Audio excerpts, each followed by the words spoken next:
दोस्तों नमस्कार। Colonel Ajay CO Ajay astro money group first global astro finance digital channel से आपसे मुखातिब होता हूं। आज बुधवार 5 फरवरी सन 2025।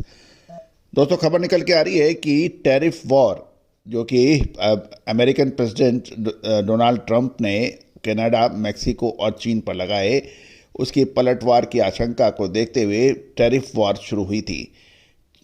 गौरतलब है कि और चीन ने भी अमेरिकन प्रोडक्ट्स पर 10 से 15% टैरिफ लगाने की बात की है। चीन अमेरिका टैरिफ वॉर से भारत को इससे फ़ायदा हो सकता है, लेकिन डोनाल्ड ट्रंप ने मैक्सिको और कनाडा पे लगाए हुए टैरिफ के 1 महीने के लिए सस्पेंड किया है, यानी टाला है। उसके बाद कोई निर्णय होगा। इससे भारतीय बाज़ारों में एवं अंतर्राष्ट्रीय बाज़ारों में तेज़ी का रुख देखा गया। साथ साथ भारतीय बाज़ारों में तो सेंसेक्स ने 1400 अंक की ज़बरदस्त छलांग लगा दी, क्योंकि ब्याज दर घटने की उम्मीद से बैंकिंग शेयर्स में भी मजबूती देखी गई। जानिए पूरी रिपोर्ट विस्तार से। खबर निकल के आ रही है कि अमेरिका ने मैक्सिको और कनाडा पर टैरिफ 30 दिनों के लिए सस्पेंड किया है। दोनों देशों के राष्ट्रपतियों द्वारा बातचीत के बाद ट्रंप ने यह फैसला किया, इससे अमेरिकन फ्यूचर बाजार में ज़बरदस्त तेज़ी देखी गई। इसका असर भारतीय बाजारों में भी रौनक और उसकी भी तेज़ी देखी गई। कल मंगलवार को सेंसेक्स 1397 अंक यानी 1.81% बढ़कर 78,584 के लेवल पर बंद हुआ।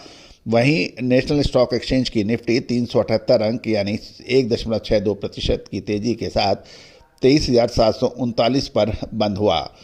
गौरतलब है कि निवेशक अब रिजर्व बैंक ऑफ इंडिया द्वारा ब्याज दरों की कटौती की उम्मीद लगा रहे हैं, और जिससे बैंकिंग और कैपिटल गुड्स शेयरों के अंदर मजबूती देखी गई है।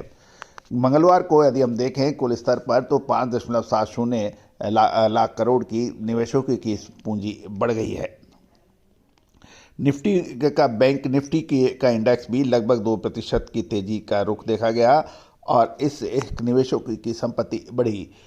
इस न केवल भारत अपितु ग्लोबल मार्केट्स में तेजी से भी सेंसेक्स और निफ्टी को बल मिला।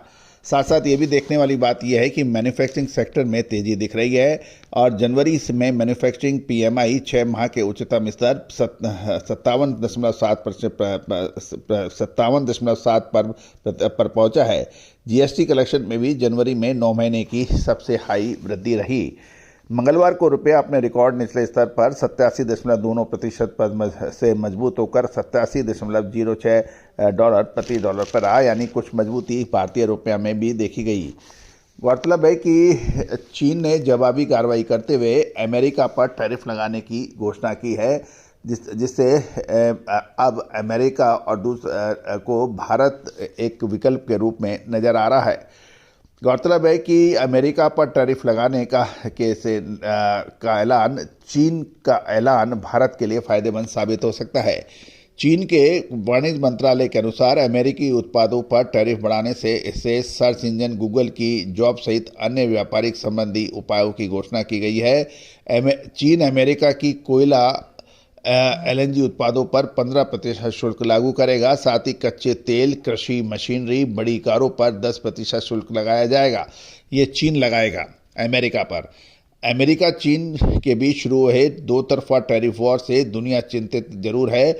इसमें फ्री ट्रेड के ग्लोबल फिलॉसफी की धज्जियां उड़ती नजर आ रही है, क्योंकि जब एक दूसरे के ऊपर टैरिफ लगाएंगे तो फ्री ट्रेड वाली परिकल्पना या फिलॉसफी या दर्शन खत्म हो जाएगा। ट्रेड वार का दायरा दुनिया में फैल सकता है, और भारत के लिए ये एक फ़ायदे का मौका माना जा रहा है।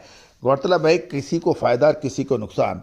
भारत के लिए फ़ायदे का मौका और साबित होने का मौका भी है कि क्योंकि भारत चीन से बेहतर है, और हाई टैरिफ के कारण अमेरिका में चीन के माल के एक्सपोर्ट पर रोक लगते ही भारत के लिए एक्सपोर्ट बढ़ाने का रास्ता खुल जाएगा। ट्रंप के पिछले कार्यकाल के दौरान भी अमेरिका ने चीन पर कई तरह के बैन लगाए थे।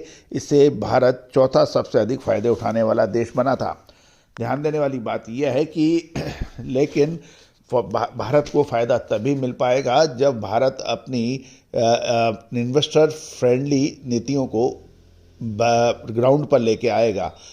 मैन्युफैक्चरर्स को, इंपोर्टर्स को, एक्सपोर्टर्स को अधिक सुविधाएं मिलेंगी, और साथ साथ लाल फीताशाही जैसी महत्वपूर्ण समस्याओं से निजात मिलेगी। ये तो तय है कि भारत के अंदर श्रम यानी लेबर की कभी कोई परेशानी नहीं है और सारे जो भी वातावरण है वो अनुकूल है।